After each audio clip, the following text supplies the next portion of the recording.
The Forked Ways. Chapter 15. Plans.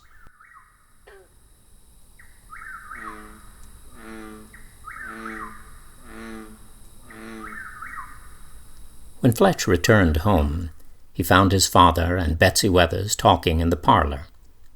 Mark Forrester looked troubled, and at first Fletch thought it was a pastoral call. Then Betsy looked up with her sharp, inquisitive eyes, and he knew they had been talking about him. "I'm back from the forest," Fletch said. "Glad to hear it. Betsy and I were starting to think about organizing a posse. How are you doing?" "Okay, I think.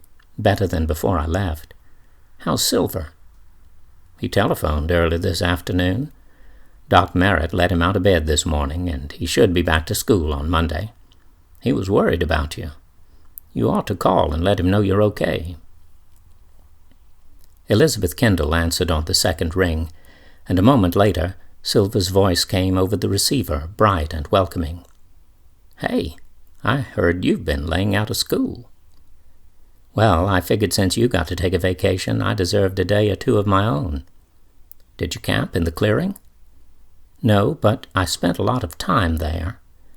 "Silver, there's just too much to talk about over the phone.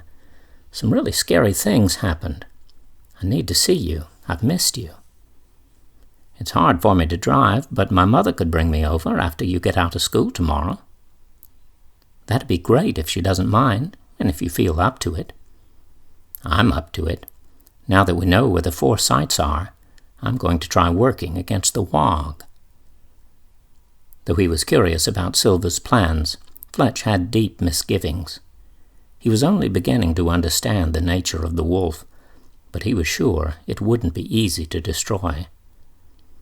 Betsy and his father were still deep in conversation when he came back from the kitchen. He paused outside the parlor door to listen. "Mark, it's been more than 8 months, and he's done well. He's alert and strong. He hasn't stopped breathing or slipped away in his sleep. It's time to move forward."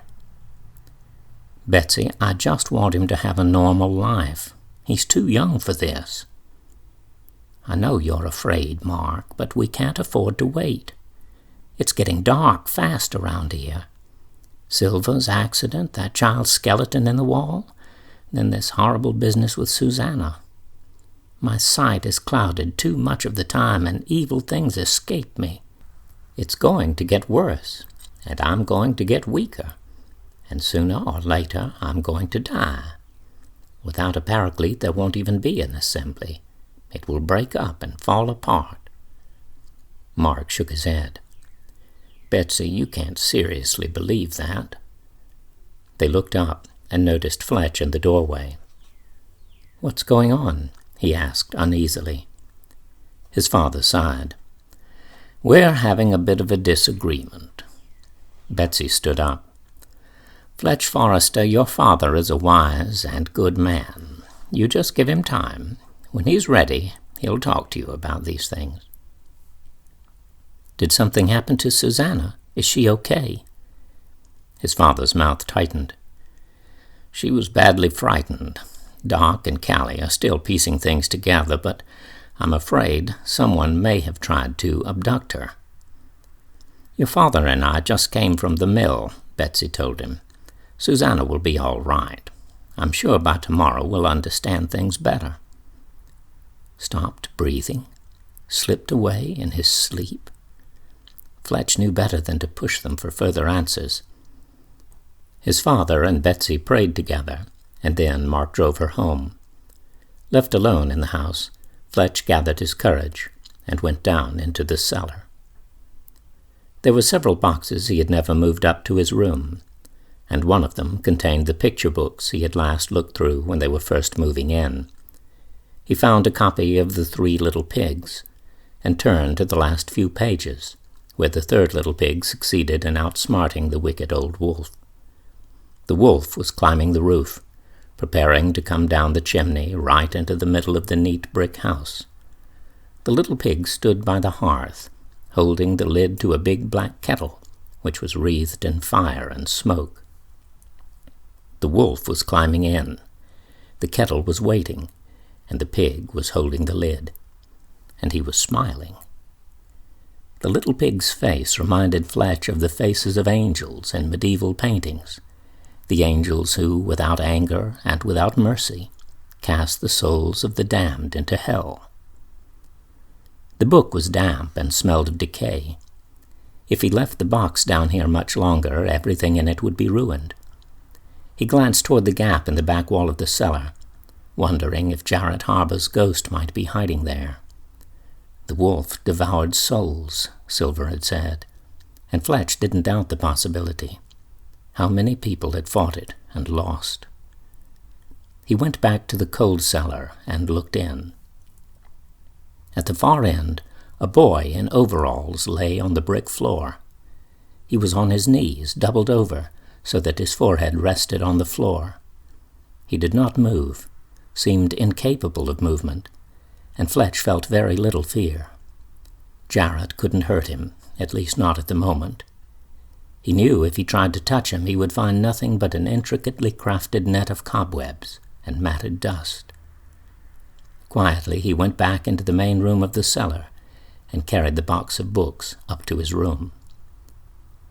By the time school let out the next day, the sky had darkened to the color of lead. The air was heavy with the scent of impending rain. Silver was waiting on the breezeway, dressed in shorts and a baggy t-shirt, carrying a polished staff he often used while hiking in the woods. "How are you feeling?" Fletch asked. It seemed ages since they had been together, and he felt awkward and a little uncertain. "I won't be dancing afternoon of a fawn any time soon." "Did you get to keep all your ribs?" "Reckon so. I haven't counted. But I've got more stitches than a hobo's breeches. You want to see?" "Yuck, no. Not here, anyway. Is your mother waiting in the truck?" Silver nodded. "I phoned your dad and told him we'd pick you up this afternoon." When they reached the pastorium, Fletch's father came out to meet them. "Hello, Liz. Hello, Silver. Glad to see you back on your feet." "I've had a hard time keeping him off his feet, Mark," Elizabeth Kendall told him. "All the time he was on his back, he kept talking about Fletch and Betsy and that infernal wog. Now that he's able to hobble around, he thinks he can take it on single-handed." She turned to Fletch. "I bought him a lovely record of English viols, hoping to keep him calm and quiet. But today it's been nothing but Kansas, Queen, and Jethro Tull. Go figure." Silver gave his mother a pained look. "Mom, where were you through all that Gershwin? Rhapsody in Blue, An American in Paris, Porgy and Bess?" He rolled his eyes. "Bess, you is my woman now." Everybody laughed, and Fletch began to feel the return of happiness. Injured or not, Silver looked very much himself. Drops of rain struck the hood of the truck. "Looks like it's about to let go," his father said. "No picnic tonight, unless you want to brave sitting on the porch. Come on inside. We can have a glass of tea, and Silver can tell us all his plans." Fletch retrieved Silver's knapsack from the truck, and they followed Mark into the house. He poured iced tea into tall, striped glasses, while Silver took some of the items from his bag and arranged them on the table. The aerial photographs showing the location of the 4 sites, the sketches Fletch had made of the signs on the weed garden stones, Bill Weather's letter sent to Silver's grandfather, and some other objects Fletch hadn't seen before. He handed Silver a glass and drew up a chair beside him. Mark studied the items. "Liz," he said, "what do you think about this business? I grew up in Assembly. I know what a strange place this is, and I also know that the old-timers around here think the WOG is real and dangerous." Elizabeth Kendall sipped her tea, her expression solemn and thoughtful. Her straight black hair framed her face like the folded wings of a raven. Often Fletch had seen an echo of Silver's merriment and mischief reflected in her eyes. Now they held his dark water stillness.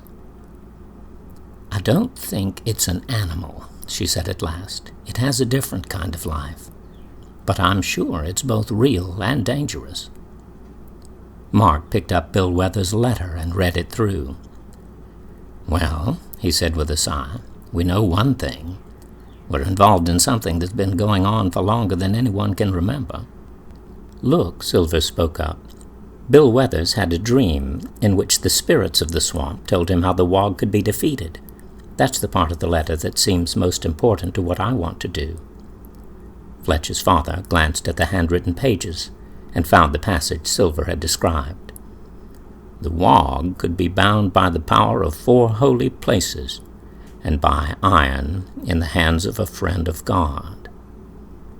"If the 4 holy places are the same as Fletcher's signs," Silver continued, "then I'm pretty sure they must be the sites we talked about with Betsy. After I had fallen from the rock, I remember looking up at the gap with the stone walls on either side of me. There were petroglyphs under one of the ledges I'd never known were there, and wouldn't you figure one of them is a deep, clear carving of a hand with the fingers spread apart." "What about iron in the hand of a friend of God?" Mark asked him. Silver ran a hand through his hair, pushing it back from his forehead. "I don't know yet," he admitted. "I'm working on that part. It could be iron bands, or maybe chains, something to bind the Wog so it can't get free." Elizabeth Kendall looked at the items spread on the table. "What about these things you've brought?" "It's stuff from the sites, power from the 4 holy places. The acorns are from the Sabbath oak. This stone is from the gap between the rocks on the old plantation. The box has earth taken from the clearing in the center of the labyrinth. I collected these twigs from cedar trees in the place Fletch calls the weed garden, where the stones with the symbols mark the spot where the old church was." Fletch looked at him uneasily. "So, what exactly are you going to do with all this stuff?" Silver held up a long ceremonial pipe, intricately carved. "I thought I'd take Pop's pipe, along with these other things, and go to each of the 4 sites, and use his Cherokee spell for working against the Nightwalkers. I think that's what he would have done if he'd had all the information we have now." After supper, Mark served cups of sweet coffee, and Fletch and Silver took theirs onto the porch.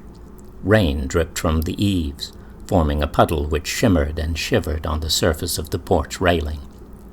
Fletch put his hand into the trickle, suddenly remembering their mad dash to the gym in the rain. The air was chilly. With a wet thumb, he traced the sign of the cross on Silver's forehead. "You're thinking this isn't going to work, aren't you?" Silver asked quietly. "I'm not sure. Some of the Friends of God surely knew about the 4 holy places, and there were bound to have been Indians who knew spells against Nightwalkers. But whatever they knew, it wasn't enough. I mean, the wolf is still here." Silver nodded. "But I guess it's worth trying," Fletch relented. "I think my dad and Betsy have been having some kind of argument about it." Silver touched his arm. "Fletch, what's wrong? Is there something you haven't told me?" "Only that I'm in love with you." Silver's hand moved beneath his hair. The kiss that followed took his breath away. "I've been meaning to do that for a while now," Silver said. I wasn't absolutely sure how you felt." "The truth is, I find you deeply disturbing. I never imagined my first girlfriend would be a boy." The screen door opened, and Mark and Liz came onto the porch. Liz pointed across the field. "Look, there's a ring of fog around the moon." "Lovely," Fletcher's father responded. "And listen to those frogs. Won't be hearing them much longer this year." "Silver and I had better be going. Thank you for a lovely evening, Mark." "Bye, Liz. See you soon. Take care, Silver." Fletch carried Silver's exorcism kit out to the truck, and then went back to the porch as they pulled away. He and his father watched them go, left with their own thoughts, the night's field, the smell of vanished rain.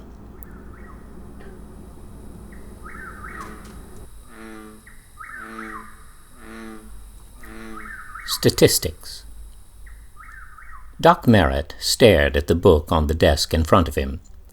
Susanna was resting at last, lulled to sleep by the voice of her fourth great-grandmother, singing a song of love while weaving cloth on an evening in 1820. Doc and Callie had sat beside her, marveling, as the sound of the shuttle clattered softly in the room. The bright form of Susanna Moon had moved in and out of his awareness, at times so insubstantial that she seemed no more than a spray of water from the mill wheel, at times so clear that he could follow the pattern of the embroidered hem of her garment in all its dazzling colors. Now the moment was gone from the earth, the last liquid drop of its captured memory distilled into the atmosphere, vanished forever, and his heart ached with the loss. His daughter slept. Callie sat on the balcony reading. Doc, in his study, was beset by images replayed in his mind, his small daughter, sobbing and terrified, trying to tell them about Dwight and Cotton Wills and the old barn by the lake. Cotton vanished. Dwight vanished. Things did not look good at all. Doc hadn't thought about the barn for years. His own great-grandfather had built it around the time he had built the rambling house that later became the Assembly Pastorium. The Nelms family hadn't lived there for very long. There had been some kind of illness. Someone had died, and the house had changed hands. There had been the Harbors and their hired boy, also a Harbor, named Jarrett. Jarrett, who had killed 7 people, 4 of them children. And now a 5th child skeleton had been found, stuffed into a hollow wall in the barber shop only 2 doors down from Doc's own office. Tests remained to be done, but the skeleton was certainly very old. Again he studied the page before him. Along with the dead child's remains, this book had been discovered in the gap between the walls. Had it been with her when she was killed, stuffed into the wretched space for no other reason than the fact that it had been hers and might cause suspicion if it weren't concealed? Public Instruction, Statistics, Hall County, Georgia. Tabular statement for the school year ending June 1, 1885. Tadmore District. Number of first-class schoolhouses, 1. Number badly ventilated, 0. Number without a suitable privy, 0. Number of male teachers, 0. Number of female teachers, 1. Number of male scholars, 7. Number of female scholars, 6. Doc didn't know why he kept rereading the statistics on the sheet. They had nothing to do with Susanna, probably nothing to do with the child who had used the book only as a convenient place to paste newspaper clippings, jokes, and poems. He looked at the names written in pencil on one of the blank pages. William G. Moon, Alice A. Moon. Suddenly, he picked up the telephone and dialed the number for the Hall County Sheriff's Office. 15 minutes later, he had an answer, and an even more perplexing question. Betsy remembered that Jarrett Harbor had killed 4 children in the spring of 1904, when he was 16 years old. Alice A. Moon, the owner of this book, aged 13 years, had disappeared in the Tadmore district of Hall County on May 12, 1894. Jarrett didn't kill her, Doc thought. He couldn't have. He was only 6 years old.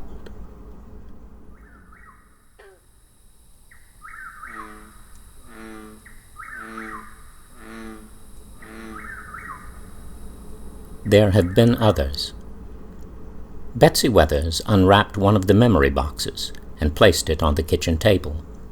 Liz Kendall looked at it curiously, and at a nod from Betsy, opened it. "If Silver needs power from the 4 communities, he'll find it here, if anywhere," said Betsy. "You don't think I should try to talk him out of it?" Betsy gave her a wry look. "Silver? I reckon you could try." Liz acknowledged her point. "Which ones?" she asked, drawing a violet-colored bottle from the crushed green velvet. "There are so many to choose from." One from each community, I believe. If Silver is right about the sites, that would be the natural choice.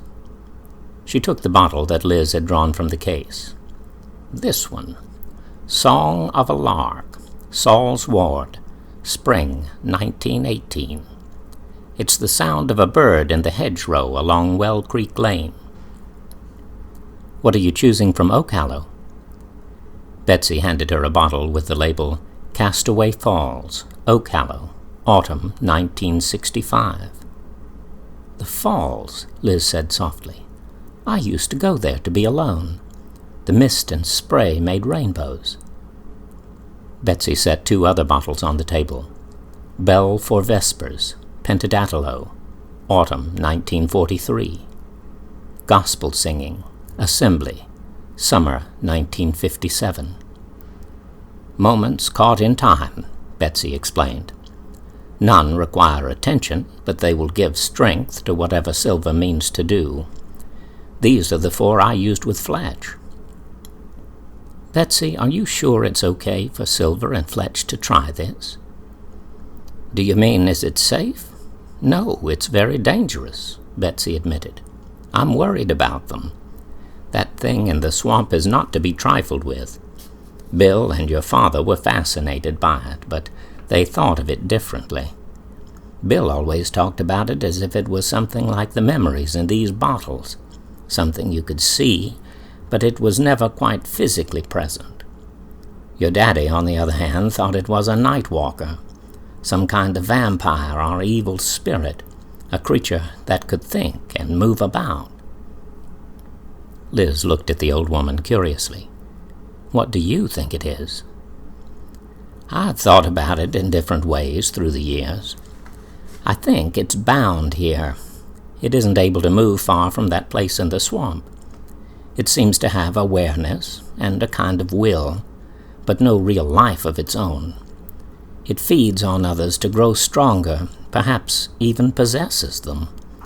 It's been feeding on Cotton Wills, and now it's trying to feed on Fletch. He's a strange boy, Liz said at last. There's something about him I can't quite fathom, and Silver's drawn to him. Betsy smiled. Fletch is like his father, she said. Is he like you? Betsy's expression grew serious. Her eyes became distant, remote. Yes, I believe so. He dreams. He walks in worlds most people can't see. She looked at Liz, hesitated, then continued. The work of the Paraclete, it's not what it seems. Most of us are adequate. We follow our intuition, and we know when to speak and when to be silent. We do our best. But there have been others whose lights were so bright. They'll keep shining long after the rest of us have faded and are gone. Betsy sighed. I may be mistaken, but I have hope that Fletch, young and troubled as he is, may be one of those. You want to know something strange? Liz asked her softly. The first time I met him, I was afraid of him. He came into the studio with Silver and talked about something, music maybe. He was shy. Liz looked toward the window, out into the world of the night wind and darkness and the calling of whippoorwills. I remember thinking, he has flaring eyes.